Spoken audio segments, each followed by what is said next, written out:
E o tema já foi previamente anunciado, como fazer orações ousadas e obter respostas extraordinárias.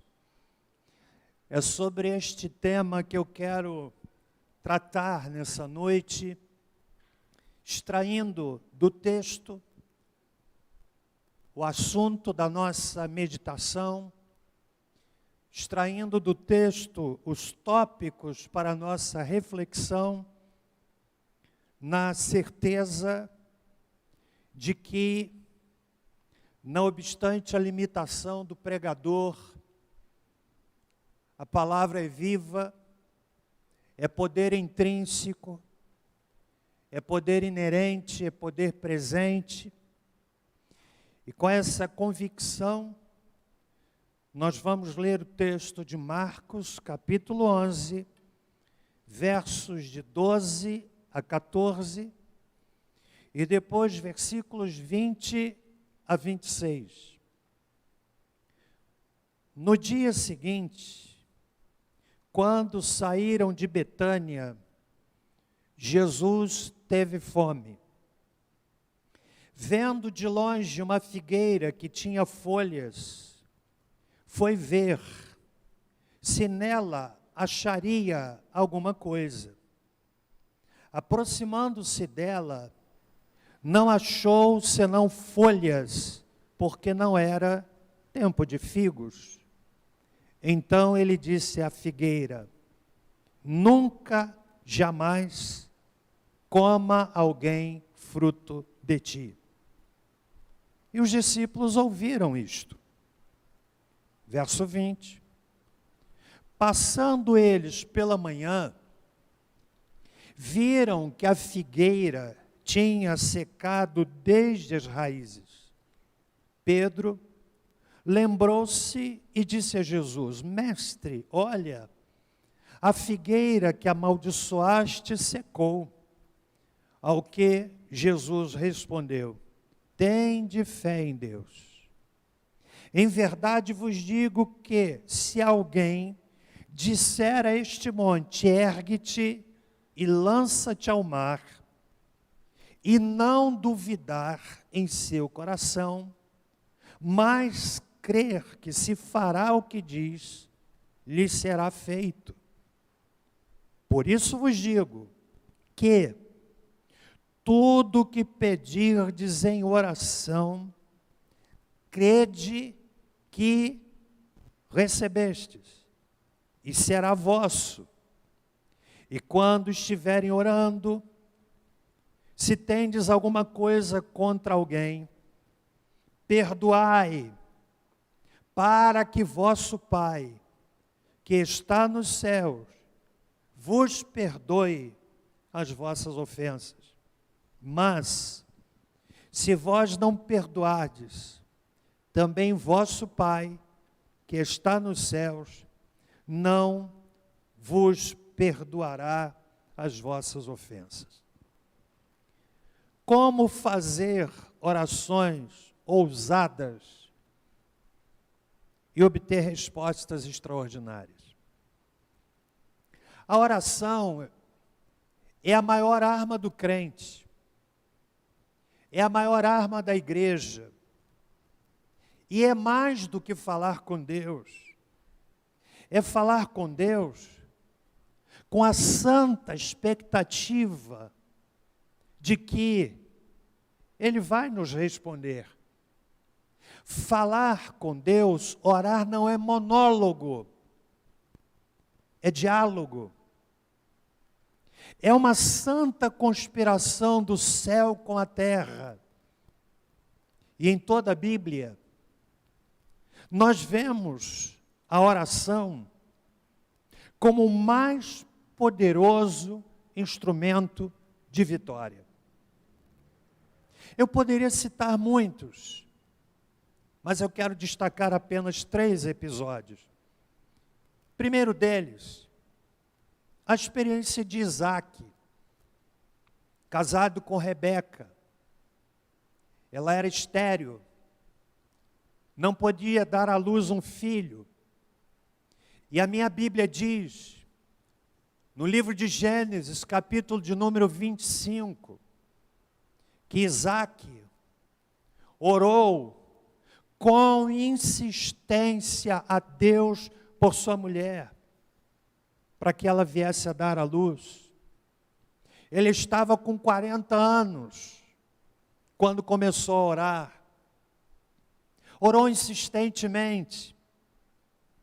E para aqueles que pensam que a resposta à oração vem imediatamente ao nosso pedido, e nem sempre é assim, a Bíblia ensina que Isaac estava com 40 anos quando começou a orar, e os filhos vieram quando ele estava com 60 anos.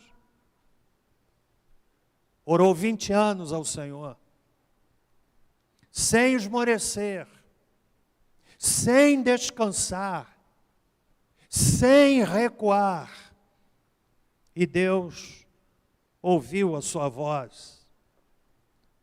Há um segundo exemplo extraordinário, e eu cito estes episódios bíblicos na convicção de que o Espírito Santo está derramado na palavra. E quando a palavra é anunciada, o Espírito Santo que inspirou a palavra e que habita o seu coração, faz com que haja uma santa conexão entre a mensagem pregada, entre o texto anunciado, com a sua realidade, desafiando, encorajando. O segundo exemplo é de Josué. A Bíblia diz que logo após entrarem na terra prometida, Josué enfrentou batalhas. Ele enfrentou uma guerra com 5 reis. O texto de Josué, capítulo 10, versos de 12 a 14, registram o seguinte: então Josué falou ao Senhor no dia em que o Senhor entregou os amorreus nas mãos dos filhos de Israel. Preste bem atenção.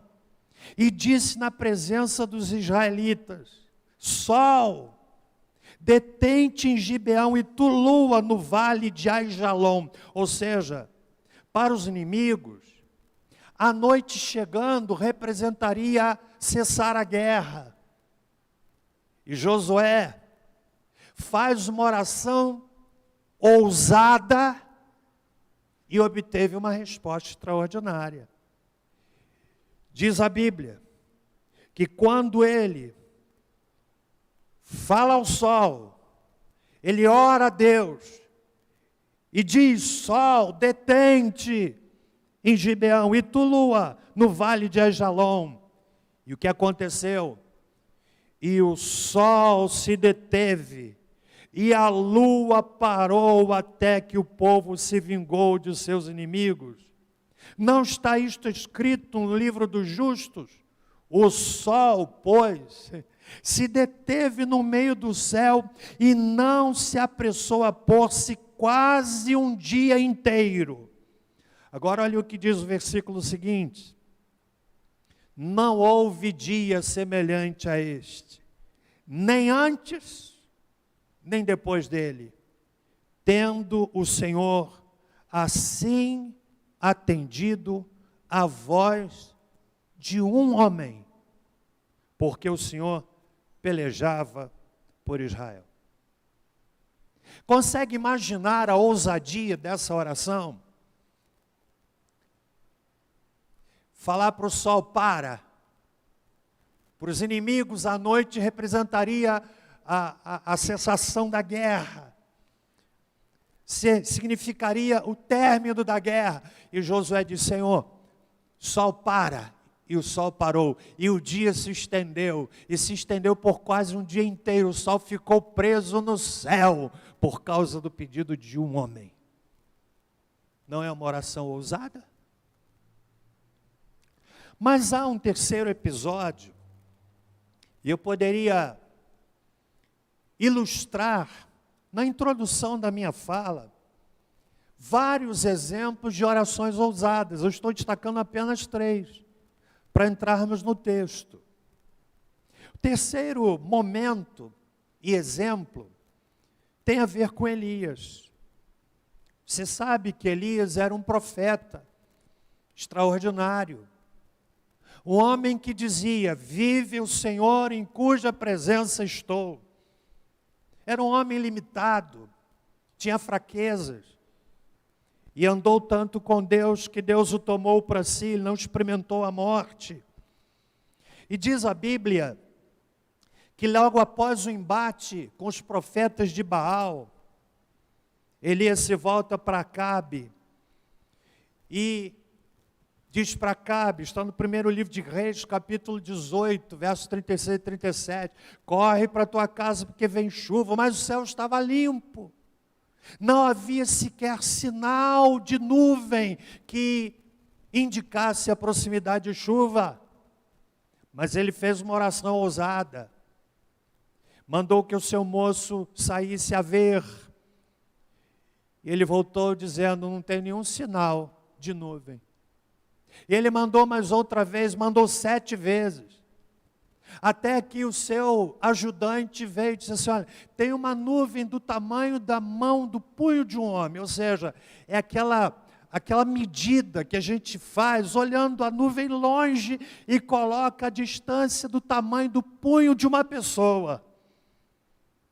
E por fim, a Bíblia diz que o céu enegreceu e veio uma chuva tremenda.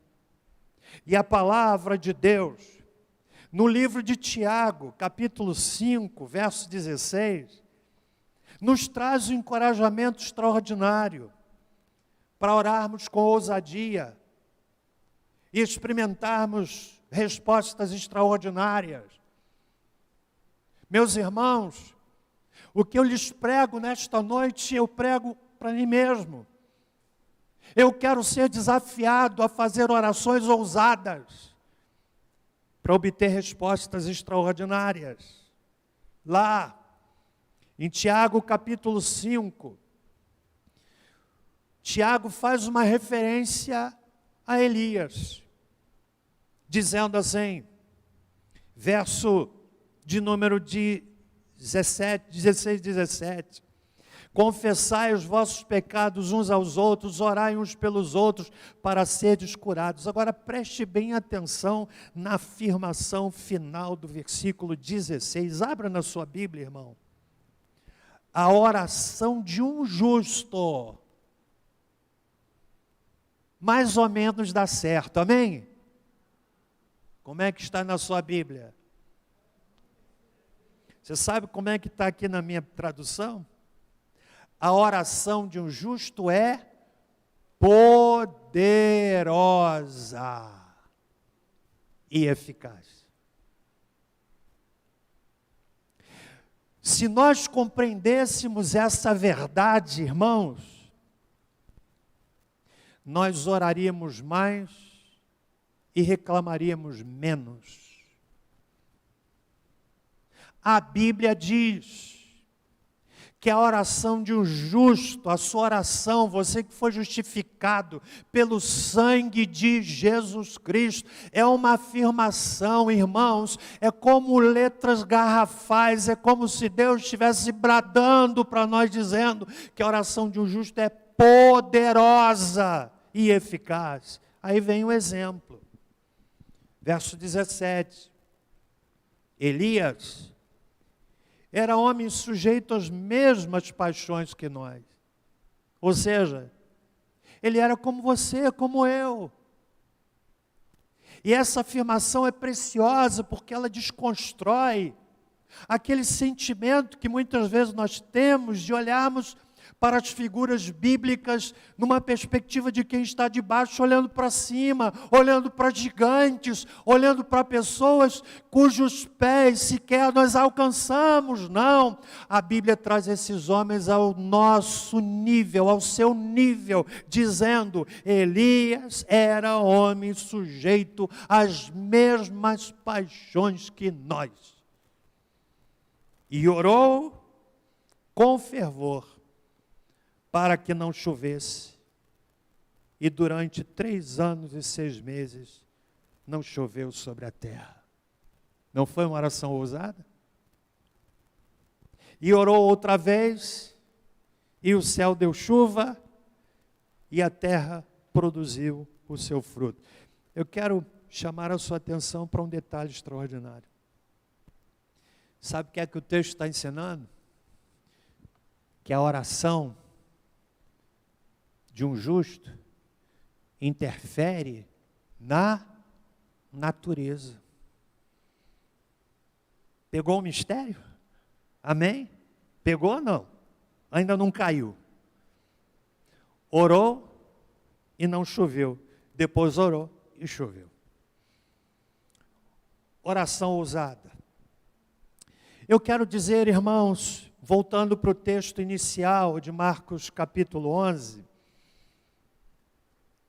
que fala dessa experiência da figueira. Jesus sai de Betfagé e Betânia. Betfagé significa casa de figos. Ele passa diante de uma figueira com folhas, buscando um fruto, porque as folhas estavam sugerindo a existência de fruto, ainda que o texto no verso 13 nos diga que não era tempo de figos. E essa realidade foi didática. Jesus não se decepcionou, ele não foi surpreendido, não se frustrou. São expressões, aliás, que nós utilizamos de forma inadequada. Jesus não se frustra, Deus não se frustra. Frustração é uma experiência humana de quem tem uma expectativa que não dá certo. Deus não se decepciona, porque Ele conhece a natureza humana e sabe que somos pó. Nós nos decepcionamos. Nós emprestamos ou atribuímos a Deus sentimentos que são próprios dos humanos. Jesus, então, nesse episódio, que parece sem sentido, mas altamente didático, ensina pelo menos 2 coisas. Ele vai àquela figueira, buscando fruto, teve fome. A humanidade de Jesus é retratada aqui, ele teve fome, e vai àquela figueira, e não acha fruto, embora a figueira estivesse coberta de folhas. Então ele diz assim: jamais coma alguém fruto de ti. No dia seguinte, de manhã, os comentaristas sugerem que isto era antes de 6 horas da manhã, e viram que a figueira tinha secado desde as raízes. Esse texto, irmãos, didático, em primeiro lugar, ensina sobre a religiosidade de aparência sem fruto, exemplificada pelo povo de Israel. Tinha aparência, folhagem, mas não tinha fruto. Mas também, o texto nos ensina sobre o poder ilimitado da oração ousada e da palavra de fé. E é com isso em mente que eu quero então caminhar com os irmãos neste tema. Vamos extrair dele os argumentos desta temática, como fazer orações ousadas e obter respostas extraordinárias. Ao final do culto, nós vamos, para aqueles que desejarem, distribuir este papel próprio para o pedido de oração. Para você, ao final do culto, colocar naquela urna. Mas eu quero encorajar, desde já, a que você faça orações ousadas. Eu não estou me referindo a orações ilógicas. Há uns anos atrás, eu ouvi de uma pessoa, aqui de Barra do Piraí, eu acho, que sonhava muito em casar com o presidente dos Estados Unidos. Faz sentido pedir isso? Isso não é oração ousada. É oração ilógica. Apaixonado pelo presidente dos Estados Unidos. Quero me casar com ele. Sabe quando isso vai acontecer? Nunca. Até porque o homem era casado. Eu não estou me referindo às orações ilógicas. Mas eu estou me referindo a orações ousadas. Que estão dentro do caráter de Deus. E é isso que o texto vai nos ensinar, e ao final do culto você vai ter a oportunidade de escrever o seu pedido. Estão comigo até aqui, irmãos? Amém? São 5 lições. Primeiro lugar, a oração ousada que obtém respostas extraordinárias começa com uma visão clara de Deus. Jesus disse, ensinando os discípulos, verso 22, tende fé em Deus. Pastor John MacArthur escreveu, comentando esse texto, algo interessante que eu quero ler para você. Disse ele, a questão que o Senhor Jesus, coloca aí por favor, irmão, se tiver, a questão que o Senhor Jesus queria enfatizar era que se os crentes confiassem sinceramente em Deus e verdadeiramente percebessem o poder ilimitado que está disponível por meio desse tipo de fé nele, eles veriam o seu grande poder em ação. Visão clara de quem é Deus. Primeira palavra de Jesus como instrução diante do episódio da figueira que se secou foi este: tende fé em Deus. Qual é a visão que você tem de Deus? Quem tem uma visão da grandeza de Deus, ora esperando coisas grandes de Deus. O povo que conhece o seu Deus se tornará forte e fará o quê? Fará o quê? Proezas, Daniel capítulo 11. O povo que conhece o seu Deus se tornará forte e fará proezas. Eu quero desafiar você nessa noite, pedindo que o Espírito Santo consolide esta palavra no seu coração, para que você saia daqui desafiado a ter fé em Deus, ter expectativas extraordinárias. Você pode dizer amém, irmão? Então, em primeiro lugar, a oração ousada que obtém respostas extraordinárias começa com uma visão clara de Deus. Segundo lugar, a oração ousada que obtém respostas extraordinárias vence a dúvida.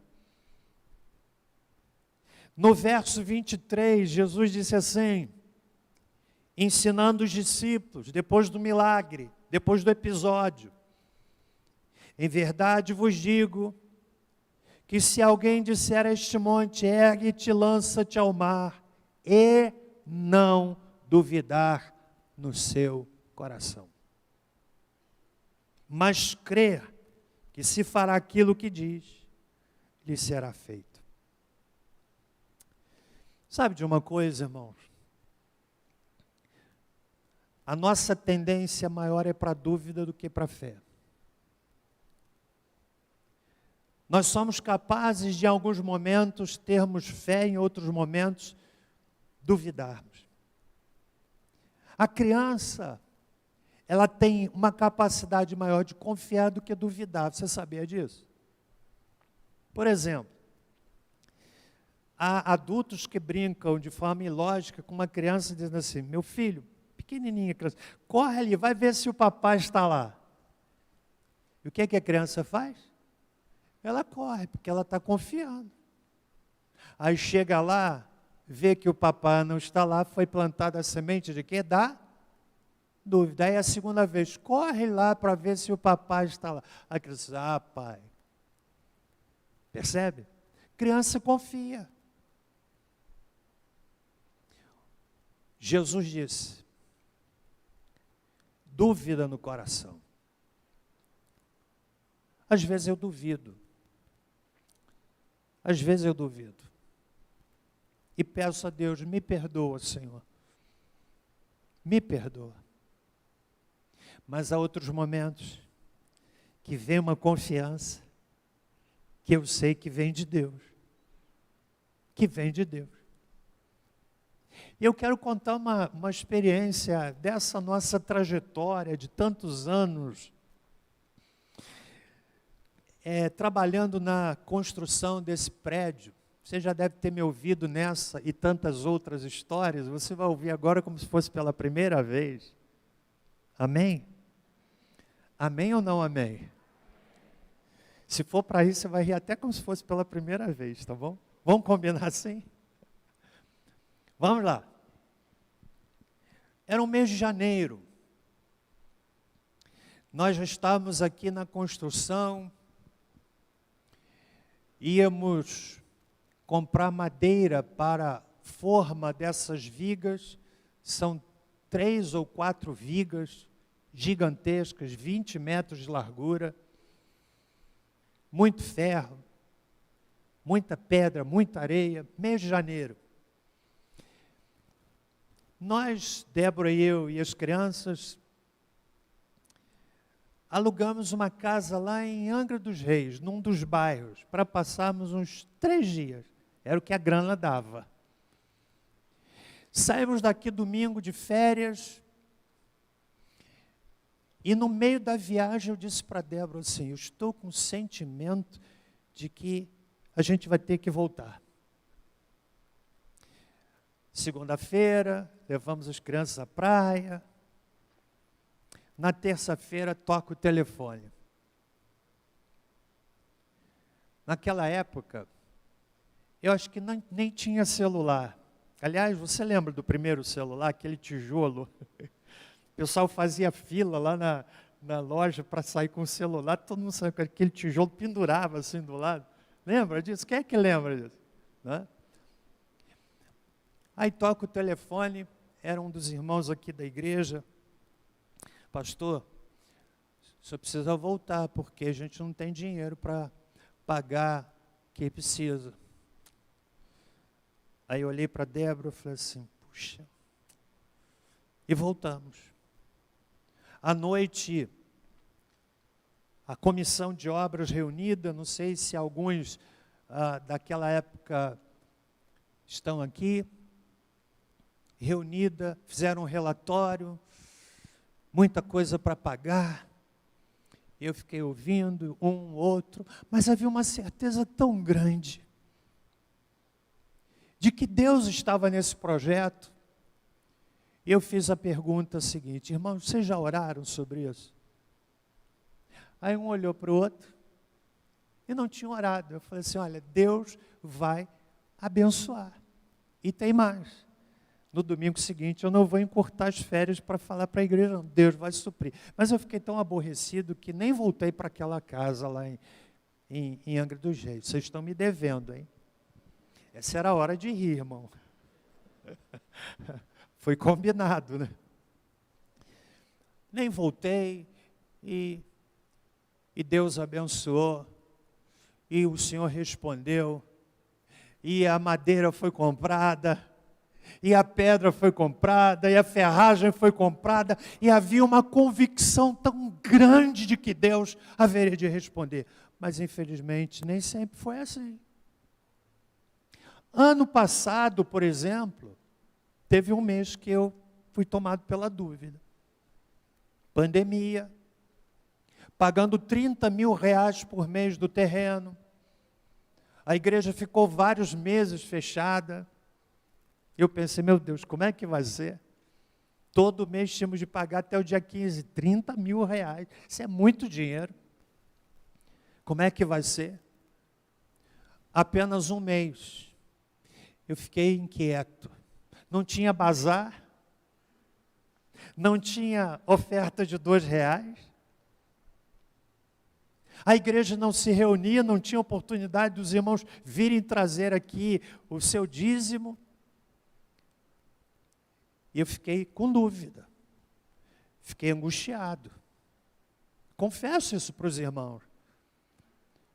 Mas eu entendi uma coisa. A obra é de Deus.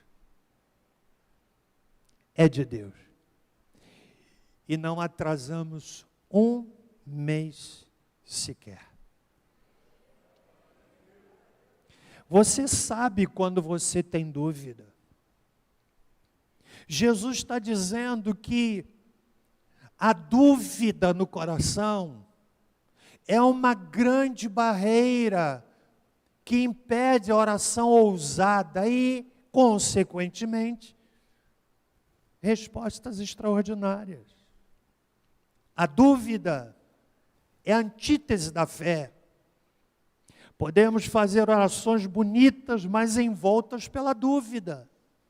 Lá no coração. Será que vai acontecer mesmo? Será que vem? O pastor está falando lá que a gente precisa fazer oração ousada, mas eu tenho aquele problema e eu já orei tanto. Senhor, mas lá no fundo, aí você está dizendo, Deus abençoa, Senhor responde, lá no coração, você está negando aquilo que os lábios estão pronunciando, a dúvida entrou no coração. Por isso nós precisamos pedir, Senhor Jesus, tira a dúvida do meu coração, arranca essa dúvida que impede a oração ousada e a resposta extraordinária. Há um texto muito interessante, Mateus capítulo 14, abra sua Bíblia, por favor. Estão me acompanhando, irmãos? Amém? Mateus 14, olha que coisa interessante. A palavra de Deus diz assim no versículo 22. Logo em seguida, ordenou Jesus que os seus discípulos entrassem no barco e fossem adiante para o outro lado, enquanto ele despedia a multidão. Despedido a multidão, ele subiu ao monte para orar à parte. Ao cair da tarde, estava ali sozinho. Entretanto, o barco já estava no meio do mar, açoitado pelas ondas, porque o vento era contrário. Na quarta vigília da noite, dirigiu-se Jesus a eles andando sobre o mar. Preste bem atenção. Os discípulos, vendo-o caminhar por sobre o mar, assustaram-se, dizendo, é um fantasma, e gritaram de medo. Jesus, porém, imediatamente lhes disse, tende bom ânimo, sou eu, não temais. Respondeu-lhe Pedro, Senhor, se és tu, manda-me ter contigo por sobre as águas. E ele disse, vem. Olhem a confiança de Pedro. E Pedro, descendo do barco, sabe o que é isso? Ele faz assim, ó. E a água se tornou sólida. Andou sobre as águas para ir ter com Jesus. Isso não é confiança? Sim ou não? Mas, olha o que diz o texto. Observando o vento forte. O que aconteceu? Teve medo. Enquanto ele andava olhando para Jesus, como eu gostaria de ver essa experiência. Mais ainda, como eu gostaria de viver essa experiência. Pensa, andando sobre as águas. Isso não tem a ver com ilusionismo. Andando sobre as águas, olhando para Jesus. Mas o vento começou a soprar.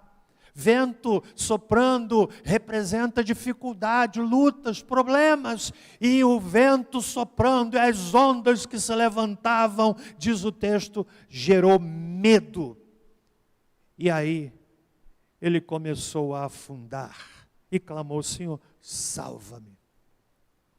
Meus irmãos, a oração ousada, que obtém respostas extraordinárias, vence a dúvida. Seja honesto para dizer: Senhor, arranca a dúvida do meu coração. Daqui a pouco nós vamos encorajá-los a trazerem aqui aqueles que desejarem um pedido ousado para colocar diante de Deus. E se houver no seu coração dúvida, peça a Deus: Senhor, arranca a dúvida do meu coração. Terceiro lugar. Amém, irmãos? A oração ousada que obtém respostas extraordinárias tem grande expectativa do que Deus vai fazer. Leia o verso 23. Marcos capítulo 11. Em verdade vos digo que se alguém disser a este monte, ergue-te e lança-te ao mar. Sabe o que é isso? Grande expectativa de coisas incomuns, de algo sobrenatural. Quando nós oramos, nós precisamos ter expectativas grandiosas da parte de Deus. Ele se permite isto, irmão. Jeremias 33, verso 3, você conhece o texto? Clama a mim e responder-te-ei e anunciar-te-ei o quê? Coisas grandes e ocultas que não sabes. Não se trata de uma possibilidade, mas sim de uma certeza. Eu quero nessa noite, pedindo a Deus que faça das minhas as palavras dele no seu coração, gerando expectativa de coisas grandiosas.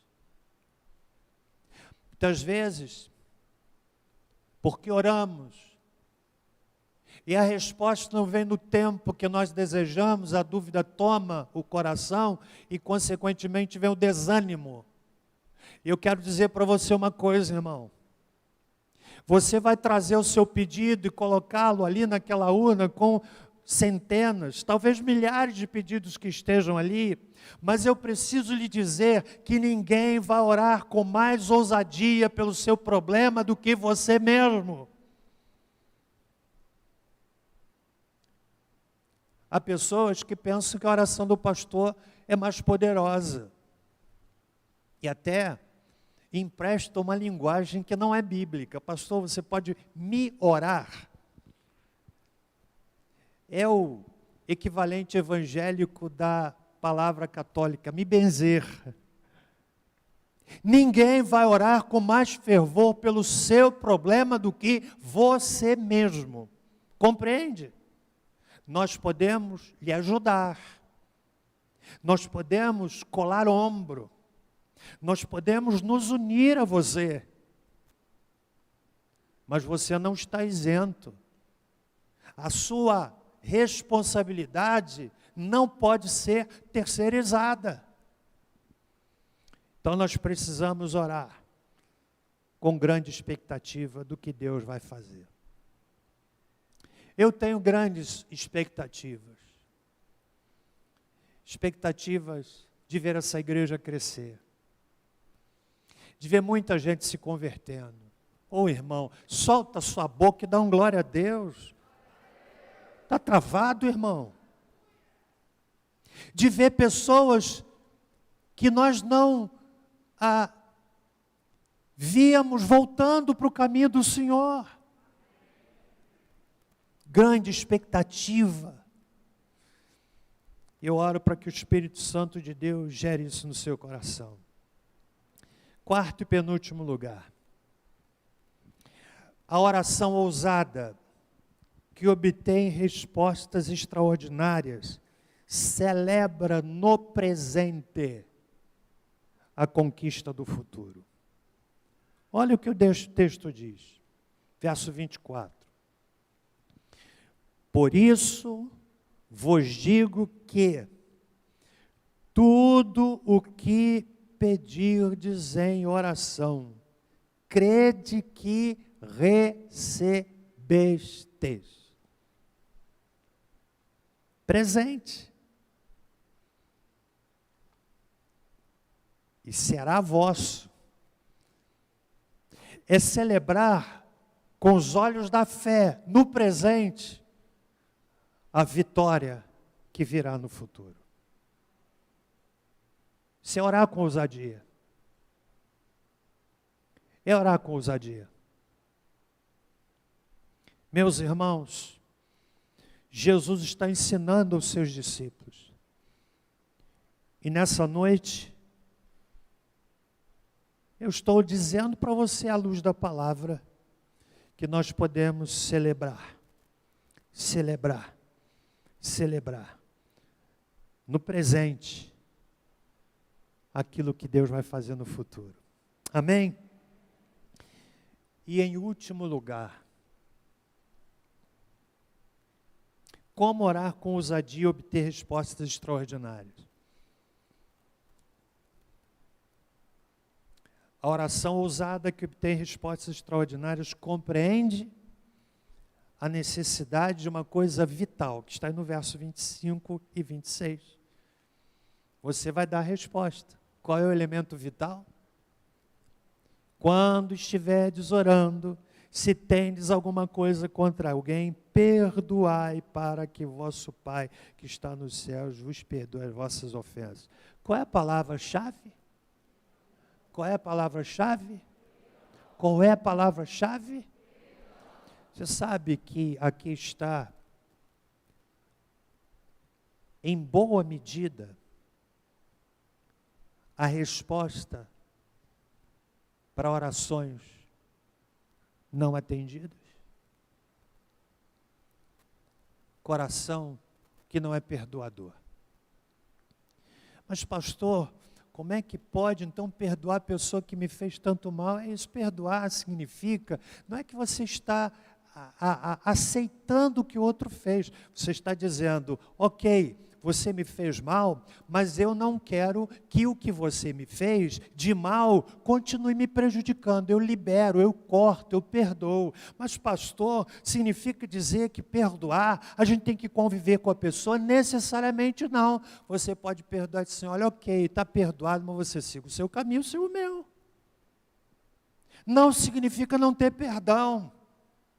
Mas um coração magoado, um coração ressentido, é um coração que tem um obstáculo tremendo para que Deus ouça a oração e opere coisas extraordinárias. Libere perdão. Libere perdão, é essa palavra que Jesus está ensinando. Corta, não permita mais que aquilo que o outro fez continue tendo efeito na sua vida. Libera, perdoa, perdoa, perdoa. E quando isso acontece, nós experimentamos coisas extraordinárias. Quantos aqui já viveram, já experimentaram respostas extraordinárias de Deus? Não estou falando daquela dor de dente que você orou, mas também tomou um remedinho e parou a dor de dente. Não estou falando disso.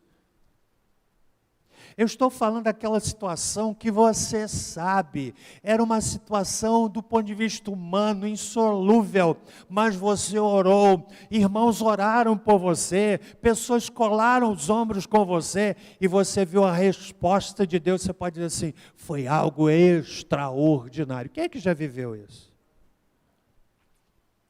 Significa dizer, meu irmão, que o Deus que operou no passado, opera ainda hoje. Como é que está o seu coração? Vamos ficar em pé, irmãos. Nós vamos nesse momento dar oportunidade para você que queira escrever um pedido ousado, mas ao mesmo tempo assumindo o compromisso de compartilhar no futuro a sua resposta.